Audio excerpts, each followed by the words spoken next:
Screen visible है मेरा? Yes ma'am.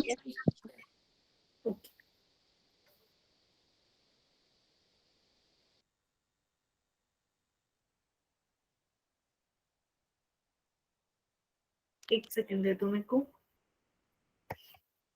Last class में हमने वो करा था, इंक्लाइन स्टार्ट करना है। अब उससे पहले मेरे को ये बता दो कि वहां तक किसी को कोई डाउट है? फिर बाद में कैचअप करना मुश्किल हो जाता है, तो ये बता दो वहां तक किसी को कोई डाउट है क्या?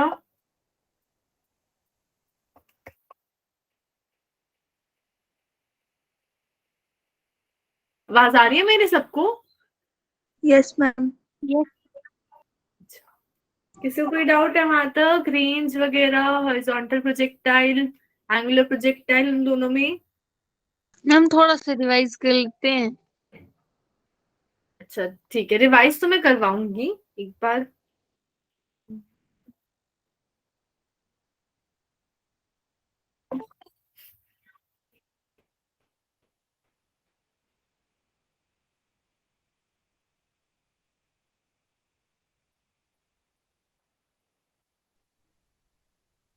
अच्छा, हॉरिजॉन्टल रेंज क्या होती है, कौन बताएगा? जो अलोंग एक्स एक्सिस होती है। जो लॉन्ग एक्स एक्सिस होती है, करेक्ट। तो अभी तक मैं थोड़ा सा बेसिक रिवाइज करा देती हूँ, उसके बाद एक बार फटाफट पूरा चैप्टर रिवाइज करेंगे। तो हमारे पास दो टर्म्स थी इंपॉर्टेंट, एक तो थी हॉरिजॉन्टल रेंज और एक थी मैक्सिमम हाइट और टाइम ऑफ फ्लाइट। तो जब हम बात करते थे रेंज की, तो रेंज होता था हमारे पास कि एक्स एक्सिस पे हमने कितना रास्ता पार किया, और हाइट होती थी कि जब मैंने किसी बॉडी को थ्रो किया या कहीं से थ्रो किया, तो जो मैक्सिमम हाइट है, मतलब वर्टिकल जो मैक्सिमम डिस्टेंस है, वो क्या हो जाती थी हमारी मैक्सिमम हाइट। फिर टाइम ऑफ फ्लाइट क्या होता था? मैम जितनी देर वो बॉडी हवा में रहती है। कितनी देर वो बॉडी हवा में रहती है। अब इन सब केसेस में जो अभी तक हमने पढ़े, हमने दो केस पढ़े, एक तो ये वाला हॉरिजॉन्टल प्रोजेक्टाइल और एक एंगुलर वाला। इन दोनों केस में एक्स एक्सिस में एक्सेलरेशन कितना होता था? याद है किसी को? एक्स एक्सिस में करेक्ट। किसने बोला 0 डिग्री? करेक्ट रिया, हमारे पास जो एक्सेलरेशन होता था वो एक्स एक्सिस में 0 होता था, वाई वाले में कितना होता था? जी जी होता था। ओके, अब हम लोग क्या कर, अच्छा, और जो वेलोसिटी होती थी एक्स एक्सिस वाली, वो क्या बदलती थी कभी? No ma'am. वो कांस्टेंट थी। वाई वाली बदलती थी। Yes ma'am. अब हम लोग इसी का स्पेशल केस करेंगे, जिसमें हमारे पास आएगा इंक्लाइंड प्लेन। तो इंक्लाइंड प्लेन में हमारे पास क्या होता है, एक जैसे वो स्लाइडिंग वाला झूला होता है जिसमें हम यहाँ पे बैठ के झूलते हैं, या पता है सबको झूला? Yes ma'am. तो ये क्या होता है, एक वैसे एक प्लेन सरफेस होता है जिसको ऐसे टेढ़ा रखा हुआ होता है, इंक्लाइंड प्लेन। तो अगर हमारे पास कोई प्लेन है जिसको हम किसी एंगल पे रखते हैं, तो वो इंक्लाइंड प्लेन बन जाता है। और ये जो एंगल होता है कि हमने कितने एंगल से उसे उठा रखा है या खड़ा कर रखा है, जैसे यहाँ पे ये एंगल है, ये हो जाता है हमारा एंगल ऑफ इंक्लाइनेशन। ये क्लियर है सबको? Yes ma'am. तो ये हो जाता है हमारा एंगल ऑफ इंक्लाइनेशन। अब इस केस में भी जैसे हम लोग क्या कर रहे हैं, यहां से एक बॉडी को थ्रो कर, तो अब ये भी कुछ एंगल बनाएगी। तब ये एंगल बनाने के लिए एक इंपॉर्टेंट चीज पहले क्या है, हमारे पास जो एक्स और वाई होता है, good evening ma'am. Good evening, x और वाई में कितना एंगल होता है? 90 डिग्री। 90 degree, correct. हॉरिजॉन्टल और वर्टिकल में कितना एंगल होता है? 90। बोलो। इसमें भी 90 होता है। अब क्या कंडीशन है, जो वर्टिकल है वो फिक्स होता है, वो भाई ऐसे ही बनेगा। ये हॉरिजॉन्टल ऐसे बनाया, वर्टिकल ऐसे बनाया। अब एक्स वाई क्या है, इनको मैं अपनी मर्जी से बना सकती हूँ। हो सकता है मैंने ग्राफ ऐसे रखा हो, हो सकता है मैंने ग्राफ उल्टा रखा हुआ हो। हम अपनी मर्जी से इनकी जगह बदल सकते हैं, जिस हिसाब से मेरे लिए कैलकुलेशन आसान हो जाए। कंडीशन ये रहती है बस कि इनके बीच में 90 डिग्री बनना चाहिए। ये क्लियर हुआ सबको? Yes ma'am. Yes ma'am. तो यहाँ पे क्या हुआ, हमारे पास जब सरफेस ऐसे प्लेन सरफेस होता था ऐसे, तो अब इसी के साथ में एक्स एक्सिस लेते थे। अब इसी सरफेस को हमने टेढ़ा कर दिया, तो अब अभी भी हम इसी के साथ ले रहे हैं एक्स एक्सिस। तो यहाँ पे क्या हुआ, ये हमारी क्या हो गई, एक्स एक्सिस हो गई, और इसी के 90 डिग्री पे अगर मैं बनाऊं तो वो मेरी वाई एक्सिस हो गई। अब ऐसा करने से हमारी जो कैलकुलेशन है और बनाने का तरीका है, फॉर्मूलेज, वो काफी आसान हो जाते हैं। अब इस केस में क्या है, जब हमें हाइट नापनी है तो हमें इससे नापने की जरूरत है, हमें ग्राउंड से नापने की जरूरत ही नहीं है, क्योंकि हमने एंगल इसके साथ बनाया। ये क्लियर हुआ सबको? Yes ma'am. तो यहाँ पे क्या हुआ, हमने फिर से एक बॉडी को थ्रो किया कुछ u वेलोसिटी से, और ये जो बॉडी है ये थीटा एंगल बना रही है, किसके साथ, एक्स एक्सिस के साथ। ग्राउंड के साथ नहीं बना रही है, एक्स एक्सिस के साथ बना रही है। अब ये फिर से कुछ हाइट पे जा रही है, मैक्सिमम हाइट पे, और धीरे धीरे फिर वापस नीचे आ रही है। किसके कारण नीचे आती है ये, ग्रेविटी। ग्रेविटी। हाँ, ये वापस से नीचे आ रही है ग्रेविटी के कारण। अब देखते हैं ये सब होता कैसे है। यहाँ तक किसी को कोई डाउट है तो प्लीज बता दो। No ma'am. ओके, तब यहाँ पे हमारे पास क्या हुआ, इनिशियल वेलोसिटी हो गई u, और उसके दो कंपोनेंट है, जिसके साथ थीटा लगता है उसके साथ कॉस आ जाता है। Yes ma'am.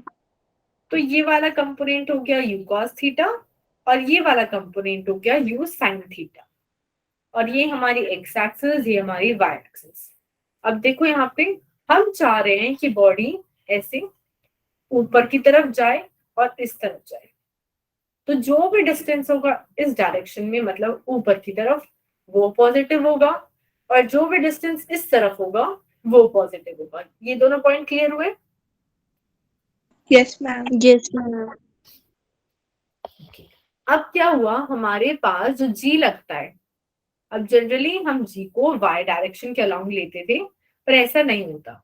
जी वर्टिकल डायरेक्शन में लगता है, कि वो हमेशा वर्टिकली लगेगा। तो अगर मैं इस डायग्राम में वर्टिकल और हॉरिजॉन्टल बनाऊं, तो ये अगर मैं लाइन ऐसे सीधी कर दूं तो ये मेरी वर्टिकल हो जाएगी, यस मैम। और ये वाली मेरी जो बेस है सरफेस का, वो हॉरिजॉन्टल हो जाएगा। तो हमने क्या किया, यहाँ पे जी लिख दिया। अब देखो यहाँ पे अल्फा क्या है, कोई बता सकता है फिर से, अल्फा क्या है यहाँ पे? एंगल। एंगल है। कौन सा एंगल होता है ये? Angle of inclination. अब देखो यहाँ पे अल्फा। अच्छा, मैं एक छोटा सा क्वेश्चन पूछती हूँ। ये दो झूले हैं, फर्स्ट और सेकंड, किसमें एंगल ऑफ इंक्लाइनेशन ज्यादा है? सेकंड में। सेकंड में। सेकंड वाले में ज्यादा है, ठीक है। तो ये है हमारा एंगल ऑफ इंक्लाइनेशन की कितने एंगल से ढलान है। अब यहाँ पे देखो एक चीज समझते हैं, यहाँ पे हमारे पास जी तो है, पर इसको भी ना हमने दो पार्ट में तोड़ लिया। अब दो पार्ट कैसे तोड़ना है, जब भी हमारे पास कोई भी चीज है, मतलब हमारे पास दो एक्सिस है, एक्स और वाई, और कोई चीज यहाँ बीच में लटक रही होती है, ये ऐसे नहीं, वो चीज कोई ऐसे लटक रही है, तो अब ना तो एक्स कहलाओगे ना ये वाई कहलाओगे। तब इसको ऐसे दो पार्ट में तोड़ते हैं कि एक पार्ट तो एक्स वाली की डायरेक्शन में आ जाए स्ट्रेट, और एक पार्ट वाई की डायरेक्शन में आ जाए। ये पार्ट क्लियर हुआ? Yes ma'am. तो हमने यहाँ पे जी को ऐसे ही तोड़ा है। अगर वाई की डायरेक्शन को आप सीधा देखो तो उसमें हमारे पास ये वाला पार्ट आ रहा है, और दूसरा पार्ट हमने एक्स की सीध में बना दिया जी साइन अल्फा। अब हमें कैसे पता चलेगा ये जी कॉस अल्फा है, वो समझते हैं। तो अगर मैं डायग्राम को यहाँ पे ड्रॉ करूं तो ये मेरे पास है एक्स एक्सिस, ये है वाई एक्सिस, और यहाँ पे है मेरे पास थीटा। अब यहाँ पे मैंने बना रखा था कि ये जो है मेरे पास ये हॉरिजॉन्टल सरफेस है और ये एंगल है अल्फा। अब इसको मैं स्ट्रेट करूंगी तो नेगेटिव y बनेगी। Yes, ma'am. अच्छा, अब x और नेगेटिव y के बीच में कितना एंगल होता है? 90 degree. 90 डिग्री। ओके, अब ये एंगल अगर अल्फा है तो ये वाला कितना हो जाएगा? 45 45 कहाँ से है? अल्फा उसमें ही बताना, अल्फा किसमें? बीटा। ऐसे तो alpha beta gamma A B C D कुछ भी लिख सकते हो। अगर ये पूरा एंगल 90 है और ये वाला पार्ट अल्फा है तो ये बचा हुआ कितना होगा? ये होगा ना? Yes, ma'am. ये क्लियर हुआ सबको? Yes Yes, ma'am. ma'am. अब यहां से क्या करा मैंने, ये मेरे पास थी हॉरिजॉन्टल डायरेक्शन और मैंने यहाँ पे वर्टिकल बना दी। वर्टिकल और हॉरिजॉन्टल में कितना एंगल होता है? 90 degree. कि इन दोनों में भी हमें पता है कि हमारे पास 90 डिग्री होता है, तो मतलब ये वाला एंगल भी 90 है। Yes, yes ma'am. मैम। अब इनमें से एक एंगल है 90 माइनस अल्फा, तो ये वाला ये होगा ना 90 माइनस 90 माइनस अल्फा। ये समझ आया सबको? Yes, ma'am. पूरा है और ये 90 माइनस अल्फा है, तो बचा हुआ कितना हुआ? इन दोनों को सब्ट्रैक्ट कर देते हैं, तो यहाँ से आएगा 90 माइनस 90 प्लस अल्फा। ये दोनों सब्ट्रैक्ट हो गई, क्या बचा हमारे पास? अल्फा। इसलिए ये वाला जो एंगल होता है ये हमारे अल्फा के बराबर होता है। ये क्लियर हुआ सबको? Yes, ma'am. यस अब यस जिस भी साइड के साथ एंगल आता है वहां पे क्या आता है? साइन या कॉस? Cos. मैम। तो यहाँ पे इस वाली डायरेक्शन के साथ था तो ये हो गया जी कॉस अल्फा, और इसके साथ एंगल नहीं है तो ये हो गया जी साइन अल्फा। अब जनरली अभी तक हम कर रहे थे कि एक्स एक्सिस वाले में आता था कॉस, यहाँ पे देखो ये है वाई डायरेक्शन, तो ये गलत मत करना कि भाई ये वाला तो एक्स में होना चाहिए। हमने वाई को प्रोड्यूस करा तो ये वाला कंपोनेंट हमें वाई के डायरेक्शन में मिल रहा है और जी साइन अल्फा एक्स की डायरेक्शन में मिल रहा है। अब जी कॉस अल्फा और जी साइन अल्फा ये वेलोसिटी बनेगी या एक्सेलरेशन? वेलोसिटी। ठीक, हमारे पास एक आंसर आया वेलोसिटी। जी क्या होता है? Acceleration. तो अगर एक्सेलरेशन को आप कोई भी एक नंबर से मल्टीप्लाई करो जैसे 2, तो वेलोसिटी बनेगी एक्सेलरेशन? बताओ। आपके पास है 2g वैल्यू जैसे, तो 2g एक्सेलरेशन होगा या वेलोसिटी? Acceleration. एक्सेलरेशन होगा। अगर g लगा हुआ है और उसके साथ अगर एक नंबर ही है, cos अल्फा से तो नंबर ही मिलेगा ना कि cos 30, उसके बाद ठीक है हम लोग √3/2 लगा देते हैं, पर है तो नंबर ही। तो जब एक एक्सेलरेशन से मल्टीप्लाई कर रहे हैं तो हमारे पास जो टर्म बन रही है यहाँ पे, ये जो ऊपर दोनों टर्म बनी है जी कॉस अल्फा और जी साइन अल्फा, ये दोनों हमारे पास एक्सेलरेशन है। अब कौन बता सकता है कि वाई डायरेक्शन में कितना एक्सेलरेशन है यहाँ पे?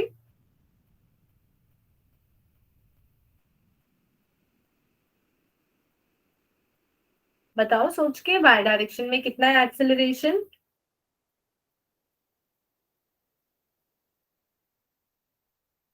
बस वाई वाली लाइन देखो, उसमें कौन सा एक्सेलरेशन मिल रहा था?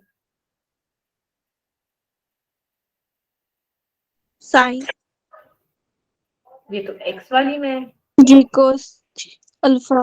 जी जी कॉस अल्फा, ये देखो हमने वाई वाले को सीधा देखा तो हमें ये मिल रहा है ना ये टर्म। Yes, ma'am. तो हमारे पास वाई डायरेक्शन में ये एक्सेलरेशन है। ऐसे ही अगर हम एक्स एक्सिस की बात करें तो एक्स एक्सिस में क्या है? जी साइन अल्फा। जी साइन अल्फा।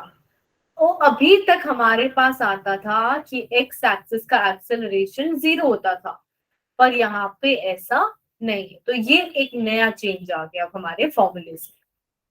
दूसरी चीज, हम बॉडी को ऊपर भेजना चाहते थे या नीचे,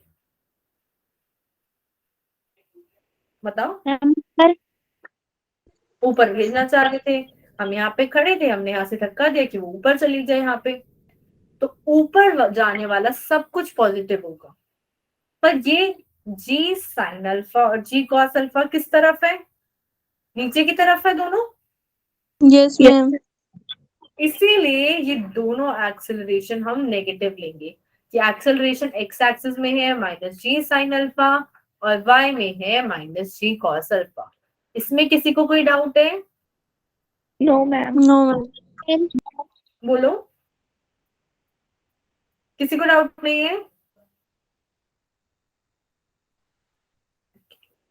नो मैम। कौन बोला ये?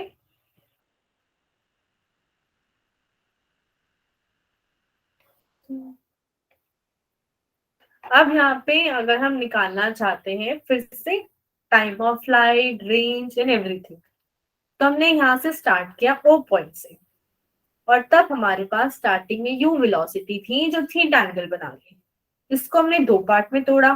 तो एक पार्ट आ गया यू कॉस थीटा और एक पार्ट आ गया यू साइन थीटा।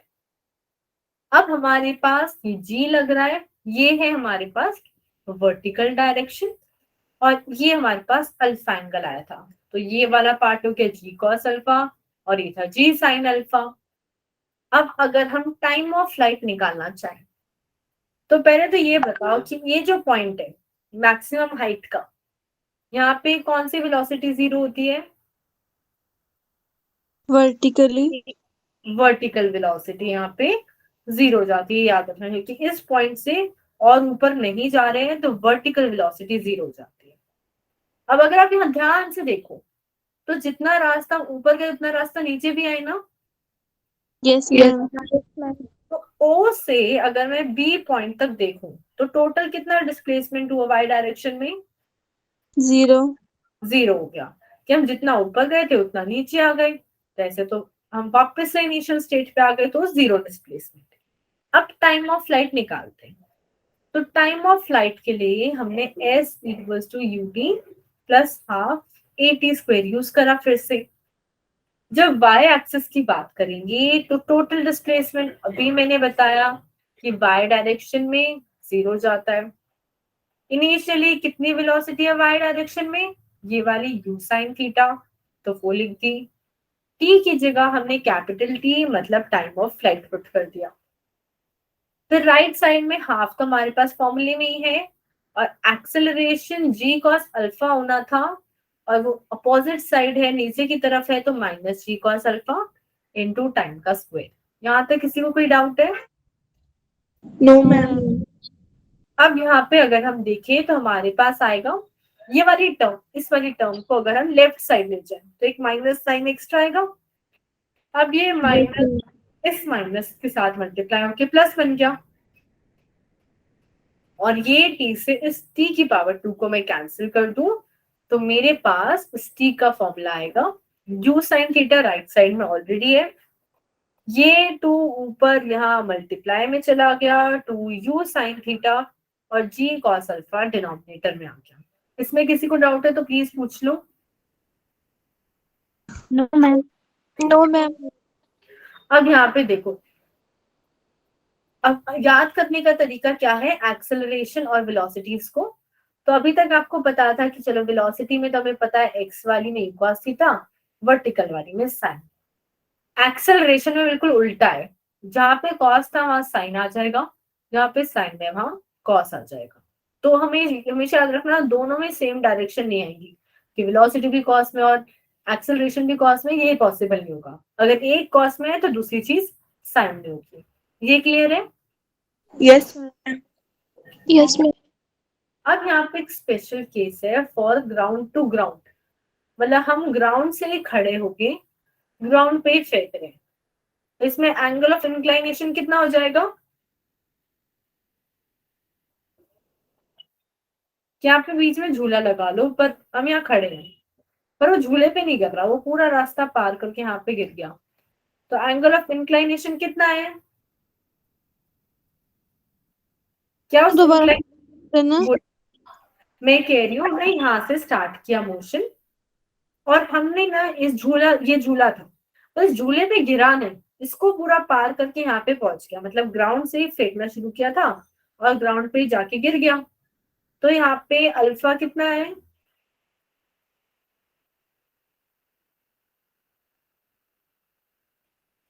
सोचो, अगर आप ग्राउंड से शुरू करके ग्राउंड पे ही हो तो कितना एंगल इंक्लाइन हुआ? 0 करेक्ट, 0 0 डिग्री। और cos 0 की क्या वैल्यू होती है? 1 अगर cos 0 की वैल्यू 1 होती है तो अगर मैं यहाँ पे इस इक्वेशन में पुट कर दूं तो क्या बचेगा मेरे पास? 2u sin theta upon g। ये हमारे पास टाइम ऑफ फ्लाइट आ गया जब हम ग्राउंड से ही ग्राउंड पे फेंक रहे हैं, जैसा हमारे पास पहले भी आ चुका है, डिराइव किया था। ये क्लियर है सबको? Yes ma'am yes ma'am. अब अगर हम टाइम ऑफ फ्लाइट का एक और फॉर्मूला देखना चाहें तो यहाँ पे अगर मैं u sin थीटा को एक ब्रैकेट में डाल दूं और g cos अल्फा को एक ब्रैकेट में डाल दूं तो u sin थीटा तो मेरी थी स्टार्टिंग में वेलोसिटी y डायरेक्शन में, तो मैं इसकी जगह लिख सकती हूँ u ऑफ y, और g cos अल्फा है एक्सेलरेशन इन y डायरेक्शन, तो उसकी जगह मैं लिख सकती हूँ a y। तो हमारे पास एक और फॉर्मूला आ गया टाइम ऑफ फ्लाइट का, 2 into U Y divide by A Y. ये क्लियर है सबको? Yes ma'am. यहाँ तक किसी को डाउट बता दो, किसी को डाउट नहीं है? मैम हाँ बोलो। कॉस लिया था, फिर साइन कहाँ से आ गया? यहाँ पे मैम पीछे जब हमने ग्राउंड वाला किया था उसमें। ग्राउंड वाला क्या? साइन थीटा तो इसके कारण आ रहा है ना कि हमने किसी एंगल पे फेंका। देखो यहाँ पे जो हम फेंकते हैं तो उसमें दो चीजें हैं, एक तो भाई किसी चीज के ऊपर खड़े होके फेंक रहे हैं तो ये अल्फा, ये एंगल है, ठीक है, ये तो मान लिया कि हमारा 0 हो गया। पर उसके बाद हम जब फेंक रहे थे तो किसी एंगल पे थ्रो कर रहे थे ना, ये था वो थीटा, हमने ये खत्म नहीं करा है। ये बात समझ आई? Yes ma'am. अब क्लियर है सबको? मैम टाइम फ्लाइट का दूसरा फॉर्मूला क्या निकाला है? ये वाला twice of initial velocity in y direction divided by acceleration in y direction. Formula निकाला नहीं है, बस यहाँ पे इन टर्म्स की उसमें लिख दिया कि इनका नाम क्या है। Yes ma'am. क्लियर है अब सबको? Yes ma'am. अब यहाँ पे अगर हमें निकालना है मैक्सिमम डिस्टेंस फ्रॉम इंक्लाइन, तो पहले तो स्टेटमेंट का मतलब समझो। ये जो इंक्लाइन सरफेस था इससे मैक्सिमम डिस्टेंस मतलब कितना ऊपर गया है, तो ऊपर जाने के लिए एक्स वाली यूज करेंगे या वाई वाली? वाई वाली यूज करेंगे। अब हमें पता है इस पॉइंट पे जो वेलोसिटी होती है वाई वाली वो 0 होती है, तो अगर मैं O से A तक की बात करूं और इक्वेशन यूज करूं v square minus u square equals to 2as, तो हमें पता है फाइनल वेलोसिटी 0 है। ये यस क्लियर? मैम। ओके। अब इनिशियल वेलोसिटी हमारे पास u sin थीटा और उसके ऊपर एक स्क्वायर लगा हुआ है, फिर राइट साइड में एक्सेलरेशन इनटू डिस्प्लेसमेंट, तो हमारे पास आ जाएगा 2 इंटू एक्सेलरेशन, ये भी नीचे की तरफ है तो negative, minus G cos alpha, और हाइट हमें निकालनी ही है, ये माइनस से माइनस कैंसिल हो गया तो हाइट आएगा you square sine square theta upon 2g cos alpha. Clear है सबको? Yes ma'am. Yes ma'am. अब देखो इसमें भी हम वही केस कर सकते हैं ग्राउंड से ग्राउंड का, तो जब भी ग्राउंड से ग्राउंड है मतलब अल्फा की वैल्यू 0 डिग्री, और हमें पता है cos अल्फा 1 होगा तो ये टर्म गायब होके फॉर्मूला आ गया u square sine square theta upon 2g। इसमें किसी को कोई डाउट है? No no ma'am. अब इसको भी हम एक जनरल टर्म में लिख सकते हैं, क्योंकि हमें पता है u sin थीटा होती है एक्स इनिशियल वेलोसिटी इन y डायरेक्शन, और इसका स्क्वायर कर दें तो यही हमारा न्यूमरेटर है। इसमें देख लो या ऊपर वाले में देख लो, तो इससे हमारे पास क्या आ गया कि अगर हम हाइट का फॉर्मूला लिखना चाहते हैं तो वो हो सकता है square of initial velocity in y direction, फिर डिनोमिनेटर में 2 है तो वो 2 ये रहा, और g cos अल्फा हो गया एक्सेलरेशन इन y डायरेक्शन। ये क्लियर है सबको? Yes ma'am. ओके। मैम जो अल्फा की वैल्यू 0 आ रही वो कहाँ पुट कर रहे हैं हम 1 उसको? वो यहाँ पे इस वाले फॉर्मूले में अगर मैं हाइट निकालना चाहूँ जब अल्फा 0 था तो वो ये केस बन जाएगा, ये दोनों सेम है, बस इसमें अल्फा 0 दिया है, यहाँ पे मेंशन भी कर दिया। Yes ma'am. अब अगर हम इसमें रेंज निकालना चाहें तो रेंज क्या है, यहां से यहां तक की वैल्यू कि ये डिस्टेंस कितना किया। तो रेंज निकालने से पहले मेरे को ये बताओ,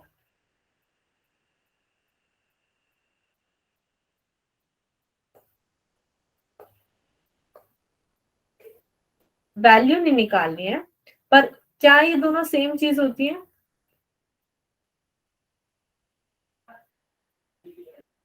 नो मैम। क्या इसका No, मतलब साइन के साथ क्या लगेगा?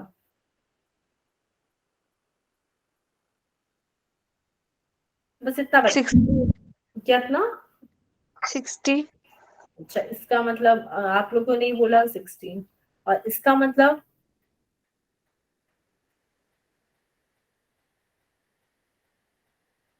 बोलो।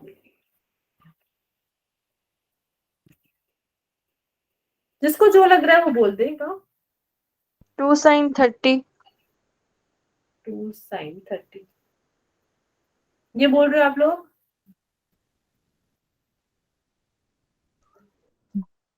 Yes ma'am. सबको यही लग रहा है या कोई कुछ और बोलना चाहता है? पहले वाले का साइन स्क्वायर 90, 30। आरुषि क्या बोल रहे हो? साइन एक्स स्क्वायर का साइन 90। अच्छा, और दूसरे वाले का?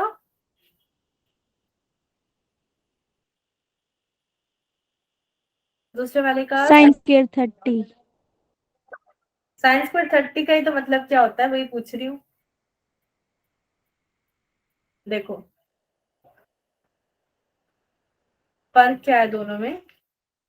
इसमें हमारे पास जो फर्स्ट वाला लिखा है साइन एक्स स्क्वायर, मतलब साइन निकालना है, और किसका?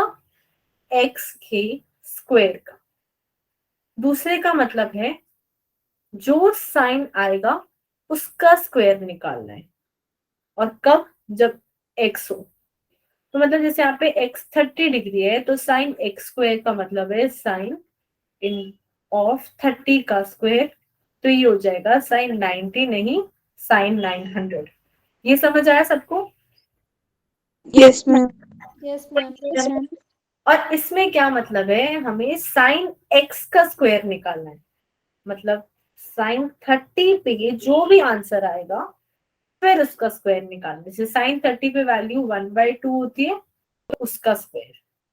इसको हम एक और तरीके से लिख सकते हैं, साइन एक्स का होल स्क्वायर।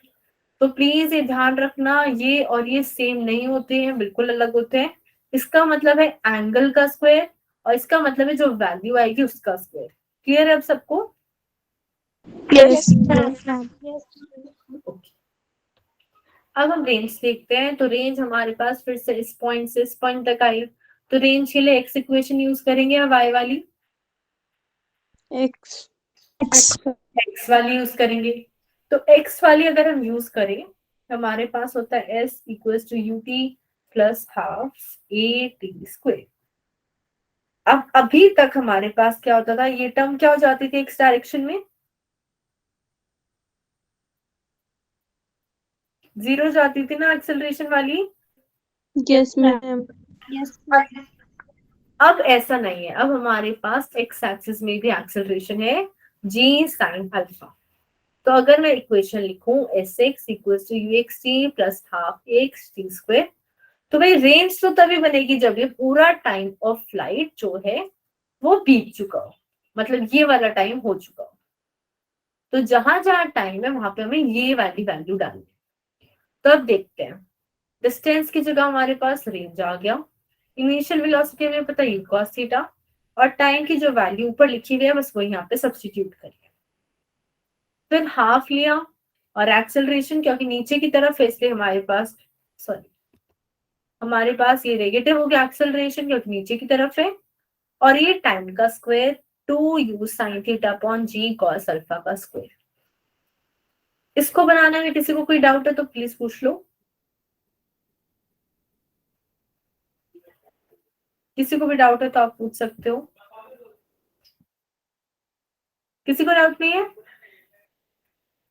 No ma'am. अब देखो यहाँ पे क्या हुआ, ये 2 था हमारे पास, इसको आगे लिख दिया, और ये u इस u से मल्टीप्लाई करके u स्क्वायर हो गया, और बाकी टर्म एज इट इज है cos theta sin theta divided by g cos alpha. फिर सेकंड टर्म देखें तो ये माइनस यहाँ आगे की तरफ आ गया, ये हाफ ऑलरेडी फॉर्मूले में था। अब यहाँ पे क्या हुआ, g sin alpha as it is लिखा हुआ है, इसका जब स्क्वायर करेंगे आएगा 4 u square sin square theta g square cos square alpha. यहाँ तक क्लियर है सबको? यस यस अब क्या, यस मैम। इस g से इसको कैंसिल कर देंगे एक पावर को, और इस 2 से इस 4 को कैंसिल करेंगे तो 2 बचेगा। अब अगर मेरे पास होता है 1/x और 1/x स्क्वायर, और इनको सब्ट्रैक्ट करना है तो एलसीएम क्या आता है? x स्क्वायर x स्क्वायर आएगा एलसीएम। डिनोमिनेटर में। हाँ, अब जब फर्स्ट टर्म होती है हमें डिवाइड करके देखो तो उसमें एक x फालतू लग रहा है ना, x से फिर मल्टीप्लाई करेंगे न्यूमरेटर को, एलसीएम ले रही हूं मैं बस। ये समझ नहीं आ रहा है आप लोगों को? बता दो एक बार। आ रहा है। बाकी लोगों को नहीं आ रहा ना, मेरे को लग रहा है x को भूल जाते हैं तुम, x को याद नहीं करते, हम हाफ माइनस 1/4 करते हैं। इसमें एलसीएम क्या होगा?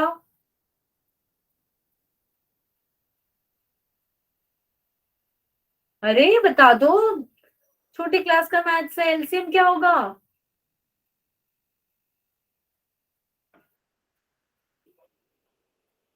कोई तो बोल दो। 1/4 अपॉन 4। फिर ऊपर वाले में क्या करते हैं? 2 - 1 तो -1 आएगा और ये 1/4 हो जाएगा।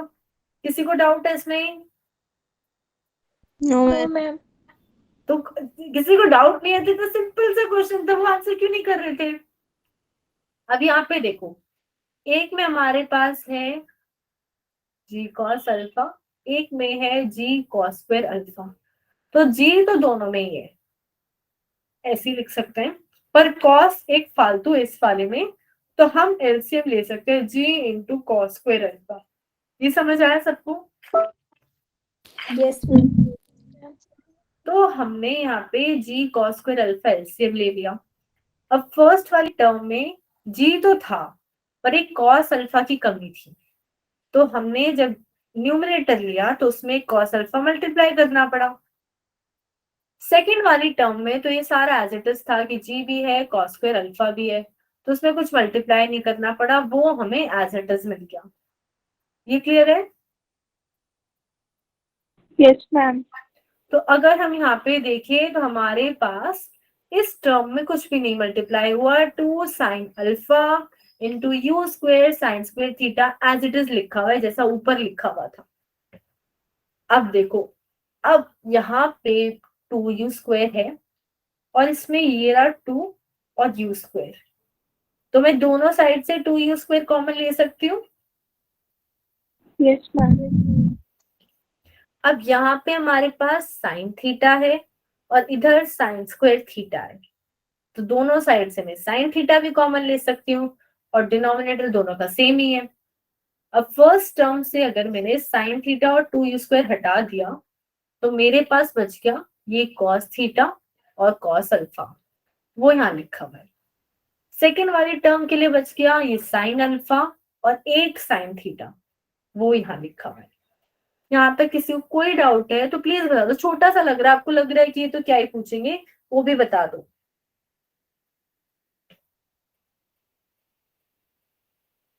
किसी को डाउट नहीं है?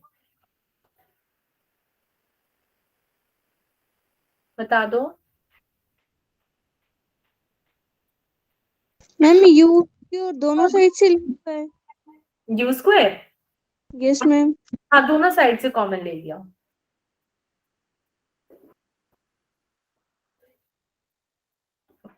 अब देखो यहाँ पे ये जो बन गया है ये है cos A cos B minus sine A sine B।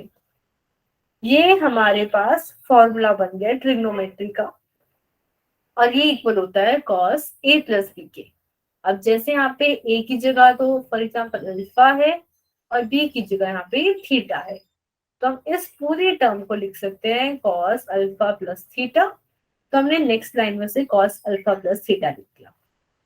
अब इसको यूज कैसे करते हैं, जैसे हमारे पास है cos 30 प्लस 45, ये मान लेते हैं कि एंगल जिसपे फेंका वो 30 है और एंगल ऑफ इंक्लाइनेशन 45 है, तो इसकी वैल्यू निकाल सकते हैं cos 30 इंटू cos 45 की value minus sine 30 into sine 45 की वैल्यू।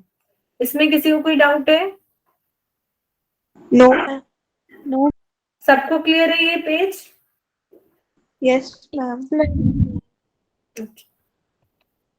अब यहाँ पे क्वेश्चन है, a particle is projected with velocity 20 metre per second at an angle of 30 degree to an inclined plane of inclination 30 degree to the horizontal. The particle hits the inclined plane at an angle 30 degree during its journey. The time of flight is. हमें time of flight बताना है, तो इस case में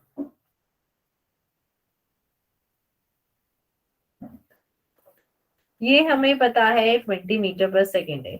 अब दो angle होते हैं, एक होता है थीटा एक होता है अल्फा। ये पहले वाला कौन सा है बताओ, थीटा है अल्फा? अल्फा। ये जो पहले वाला है ये क्या है फिर से समझो, यहाँ पे जिस पार्टिकल को फेंका था वो एंगल बना रहा है 30 डिग्री इस प्लेन के साथ। तो अब बताओ ये थीटा है अल्फा है? थीटा। थीटा। थीटा। फिर बोला गया है कि ये जो इंक्लाइंड प्लेन है ये 30 डिग्री बना रहा है हॉरिजॉन्टल के साथ, तो ये वाला थीटा कौन सा है, सॉरी ये वाला 30 डिग्री कौन सा है, थीटा है अल्फा? अल्फा। अल्फा। ये अल्फा। और हमें अब टाइम ऑफ फ्लाइट बताना है टी। तो टाइम ऑफ फ्लाइट के लिए कौन सी इक्वेशन यूज कर रहे थे अभी तक? S is equal to ut plus half at square. Correct, आपको फॉर्मूला याद करने की जरूरत भी नहीं है, फटाफट डिराइव हो जाता है। फिर प्रैक्टिस के साथ तो अपने आप याद हो जाता है, पर अभी याद नहीं हो रहा तो आप डिराइव कर सकते हो। इसमें एक्स वाला केस लेते थे या वाई वाला?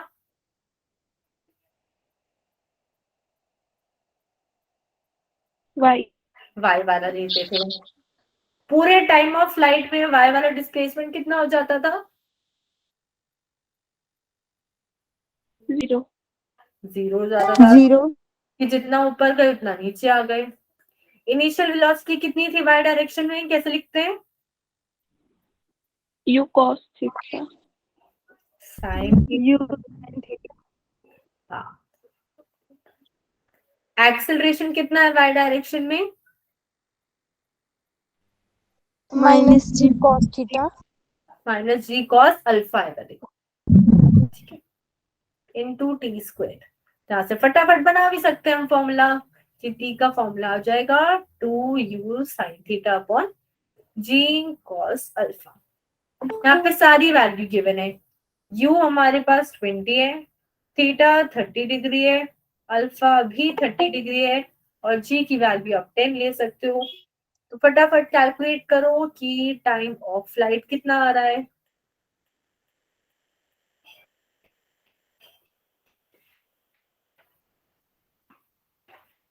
फटाफट कैलकुलेट करके बताओ।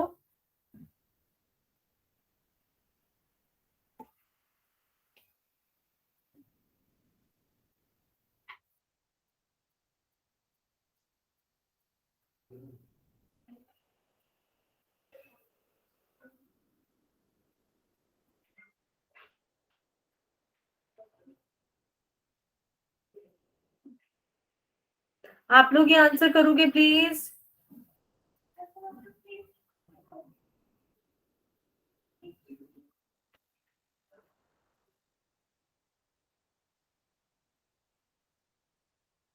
साइन 30 कितना होता है? 1/2।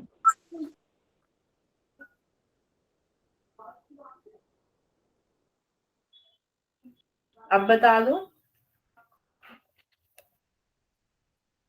अगर आप ट्राई नहीं करोगे कैलकुलेशंस तो कभी भी नहीं आएंगी।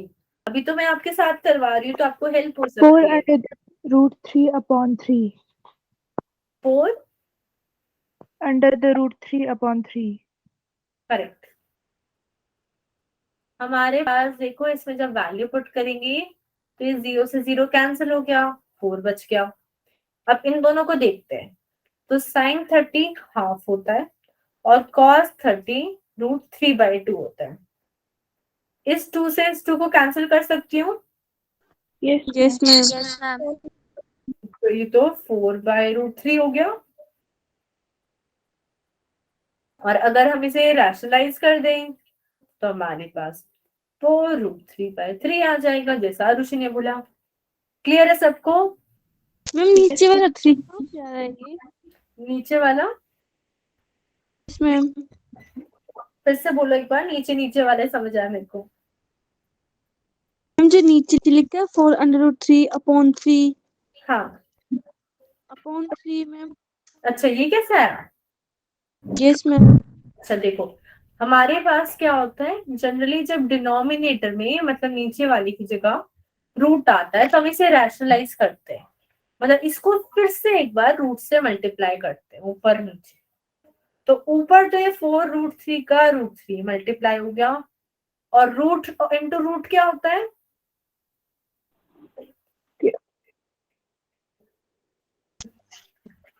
ये √9 हो जाएगा। Yes ma'am. √9 क्या होता है दिव्यांशी? मैम 3। 3 होता है, इसलिए 3 आया। क्लियर है ये? Yes ma'am. Yes ma'am. और आप इसलिए ऐसे भी समझ सकते हो कि √3 इंटू √3 मतलब √3 का स्क्वायर, तो खाली 3 बच जाता है। इसमें किसी को कोई डाउट है? नो। ओके। अब यहाँ पे है the time taken by the projectile to reach A to B इज T, कि A से B तक का टाइम T है। तो एक T कौन सा टाइम दे रखा है? Time of flight. करेक्ट, ये तो पूरा मोशन ही खत्म हो गया। तो ये हमारा टाइम ऑफ फ्लाइट है। अब यहाँ पे बोला है डिस्टेंस AB कितना है। तो अगर यहाँ पे अगर हम देखें, अगर मान ले, अच्छा पहले तो ये बताओ कि यहाँ पे थीटा कितना है और अल्फा कितना है।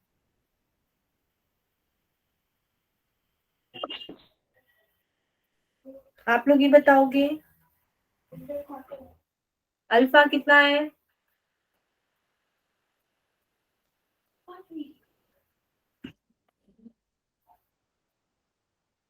बता दो। सीधा डायग्राम देख के बनाना और कुछ नहीं करना। 30 डिग्री। अल्फा 30 डिग्री है, करेक्ट। Theta 60 degree. थीटा किसके और किसके बीच में एंगल होता है? मैं नाम भी बोल रही हूँ, हॉरिजॉन्टल है, ये इंक्लाइंड सरफेस है, और ये वेलोसिटी है। थीटा किन के बीच में एंगल होता है यू आई एच में से?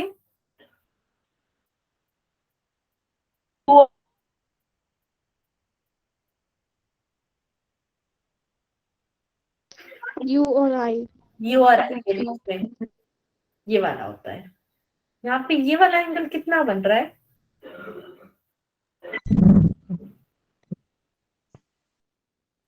30। 30 बन रहा है। देखो ये पूरा 60 और ये 30 है, तो बचा हुआ कितना होगा? 30 डिग्री। समझ आया है सबको? Yes ma'am. अब देखो ये जो हमारे पास जो प्रोजेक्टाइल को हमने फेंका यू वेलोसिटी सर इस एंगल पे 30 डिग्री पे, अगर हम देखें कि वो टाइम ऑफ फ्लाइट में यहाँ पे पहुंचा है, पर अगर मैं इस एक्सिस से कंपेयर करूं तो वो कहीं यहाँ पे पहुंचेगा। Yes ma'am. तो अगर मैं इस u का हॉरिजॉन्टल कंपोनेंट निकाल दूं, मतलब u cos अगर मैं 60 डिग्री कर देते हैं, तो मेरे पास इस डायरेक्शन की वेलोसिटी आ जाएगी इस वाले की। जैसे अगर हम रुको, मैं समझाती हूँ फिर से।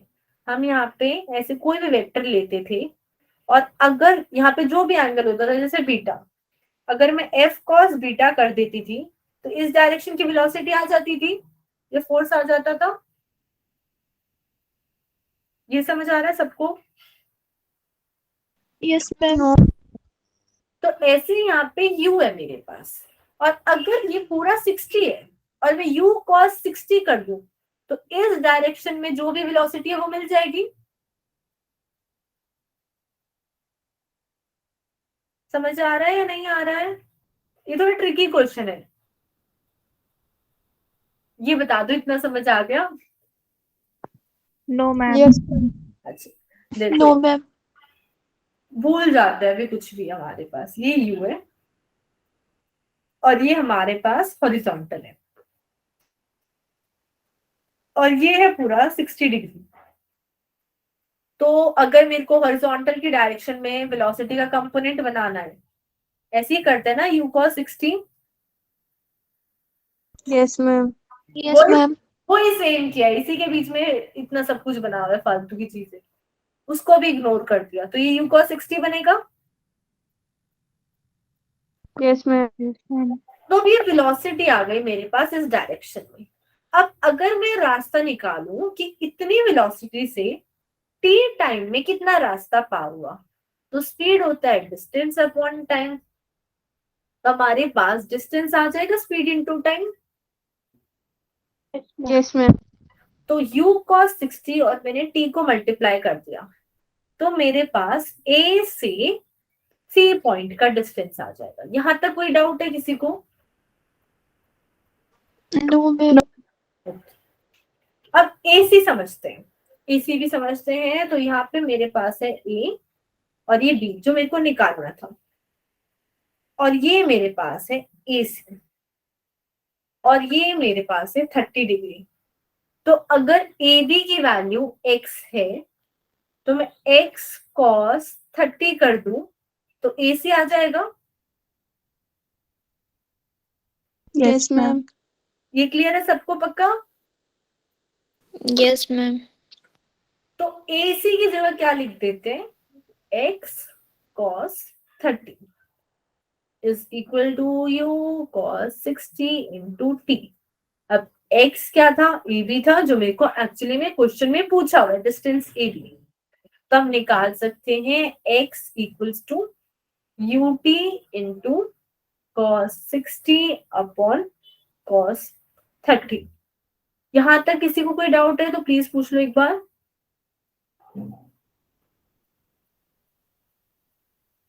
किसी को डाउट नहीं है, सबको क्लियर है ये? Yes ma'am. इस फ्रैक्शन की क्या वैल्यू होगी, कौन बता सकता है? cos 60 हमारे पास 1/2 होता है, 30 हमारे पास 3/2 होता है।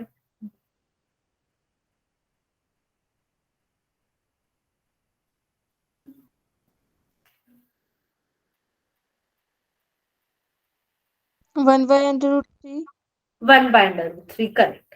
हम क्या कर रहे हैं, यूटी इंटू ऊपर आ गया हाफ, नीचे आया √3/2। ये 2 से 2 कैंसिल हो गया तो बच गया यूटी अपॉन √3। तो हमारे पास करेक्ट ऑप्शन हो गया ए। इसमें किसी को डाउट है तो प्लीज बता दो पूरे क्वेश्चन में। सबको क्लियर है? Yes ma'am.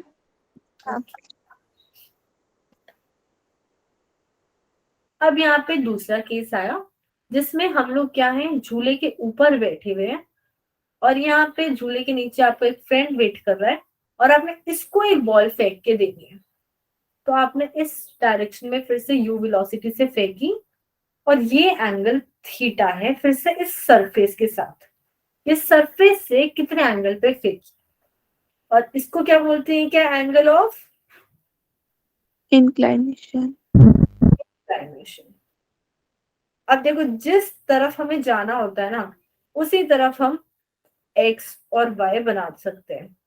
जैसे यहाँ पे हमें नीचे की तरफ फेंकना था तो हमने इस डायरेक्शन में एक्स बना दिया और उधर वाई। तो इस साइड जो भी डिस्टेंसेस होंगे जहां हम फेंकना चाह रहे थे वो सारे पॉजिटिव। ऐसे हम ऊपर तो फेंकना चाह रहे हैं वर्टिकली हाइट, तो ऐसे वाई ऊपर वाला पॉजिटिव हो गया और ये वाला वाई नेगेटिव हो जाएगा और ये वाला एक्स नेगेटिव हो जाएगा। ये समझ आया सबको? Yes ma'am. सबको क्लियर है? Yes ma'am. Yes, ma'am. अब यहाँ पे इस u वेलोसिटी को मैं दो पार्ट में तोड़ूं तो ये वाली कौन सी होगी बताओ? x डायरेक्शन u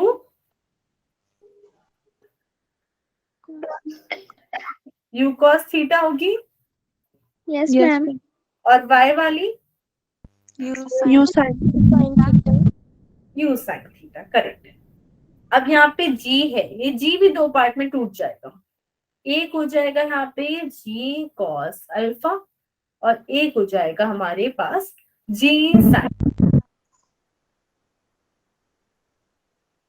याद करने का तरीका आप ऐसे ही समझ सकते हो कि दोनों उल्टे होते हैं कि साइन आ गया तो कॉस आएगा। दूसरी चीज, अगर हमारे पास एक ऐसा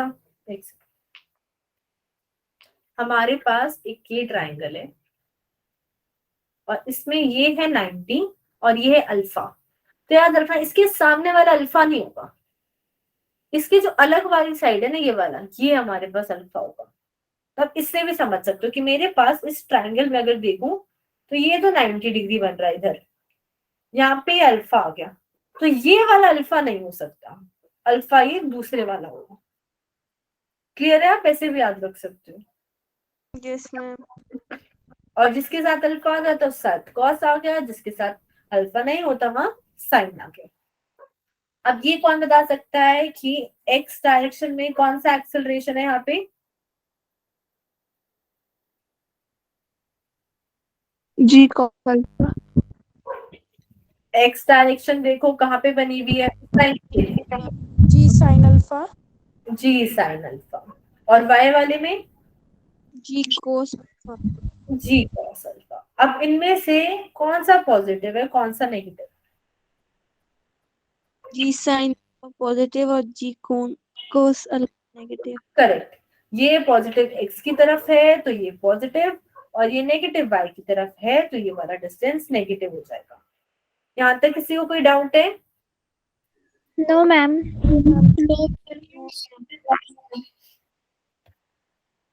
अब देखो यहाँ पे भी अगर हम टाइम ऑफ फ्लाइट निकालना चाहें तो सेम वर्टिकल वाली इक्वेशन यूज करेंगे, फिर से वही सब सेम कंडीशन, कुछ फर्क नहीं है कि initial velocity you sine theta, T की जगह हम कैपिटल टी पुट कर सकते हैं, एक्सेलरेशन आएगा माइनस का जी कॉस अल्फा और ये फिर से टी स्क्वायर।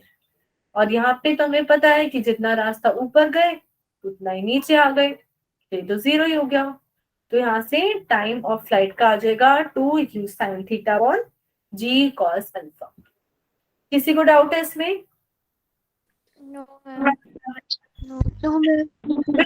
सेम डेरिवेशन है, हल्का सा फर्क है सिर्फ एक ही चीज का, वो क्या है कि इसमें एक्स एक्सिस का एक्सेलरेशन पॉजिटिव है और वाई वाला नेगेटिव है, बाकी सब सेम है जैसा पहले वाला इंक्लाइंड प्लेन था। सिमिलरली अगर हम मैक्सिमम डिस्टेंस निकालना चाहें मतलब हाइट, तो y वाली इक्वेशन यूज करेंगे। जैसे ही y वाली इक्वेशन यूज करेंगे तो इस मैक्सिमम हाइट पे आपने ये बताया वर्टिकल वेलोसिटी 0 हो जाती है, तो हम vy की जगह 0 पुट कर सकते हैं। इनिशियल वेलोसिटी y डायरेक्शन में हमें पता है u sin थीटा, तो उसका स्क्वायर पुट कर सकते हैं। एक्सेलरेशन हमें पता है कि y की सीधे में देखूं तो g cos अल्फा है, और ये नेगेटिव साइड है तो माइनस g cos अल्फा, और एस वाई डिस्टेंस यहां तक का देखेंगे तो वो y हो जाएगा। यहाँ से फिर से कैलकुलेट करेंगे तो फिर से सेम फॉर्मूला आ गया, u square sine square theta upon 2g cos alpha. Clear है सबको ये? Yes ma'am. Yes ma'am. अब यहाँ पे क्वेश्चन है, ये क्वेश्चन हम लोग कल डिस्कस करेंगे क्योंकि अब मेरे को लग रहा है स्टूडेंट स्लीप करते जा रहे हैं और ये इंपॉर्टेंट क्वेश्चन है। तो यहाँ तक किसी को कोई डाउट है तो वो पूछ सकता है। क्लियर है सब? कंपोनेंट क्या बोलो, फिर से बोलो। मैम जैसे हम किसी को मतलब मैम जैसे जी को 2 भागों में डिवाइड किया तो वो मतलब वर्टिकल डायरेक्शन में होगा। अच्छा समझ गए। देखो कहीं पे भी है जी या कोई भी चीज है, मान लेते हैं ये है ए, इसको 2 पार्ट में तोड़ना है, तब ऐसे तोड़ते हैं कि एक x के साथ चला जाए और एक y के साथ, और इन दोनों में क्या होना चाहिए 90 डिग्री का एंगल। तो सबसे पहले हमें x और y ढूंढने पड़ेंगे। अगर मेरा x और y ऐसे हैं तो इसका एक कंपोनेंट ये हो जाएगा a x के साथ और एक y के साथ। अब क्या करते हैं, अगर मैं x और y को चेंज कर दूं कि मान लेते हैं कि x और y, a तो यहीं पर है पर x यहाँ पे बन रहा है और y यहाँ पे बन रहा है, तो फिर से वैसे ही बदल जाएगा कि a का x वाला कंपोनेंट ये थोड़ा सा टेढ़ा होके आएगा और y वाला यहाँ पे, और इनके आपस में 90 डिग्री। क्लियर है ये? Yes ma'am. Yes ma'am. तो हमें x और y के हिसाब से तोड़ना होता है, और ऐसे मत तोड़ना कि हमारे पास ठीक है ये तो a है, ये x, ये y, तो आप इस x और y के हिसाब से तोड़ दो। ये तो a से तो बाहर ही हो गए, ये पॉसिबल नहीं है। a उनके बीच में आना चाहिए, उस वाले x और उस वाले y के बीच में, चाहे वो यहाँ पे बन रहा हो या यहाँ पे बन रहा हो, पर x y के बीच में आना चाहिए।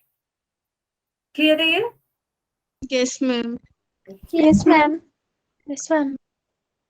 और कोई डाउट है किसी को?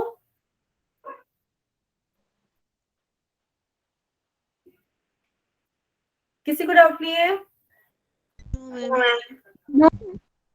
हाँ बोलो।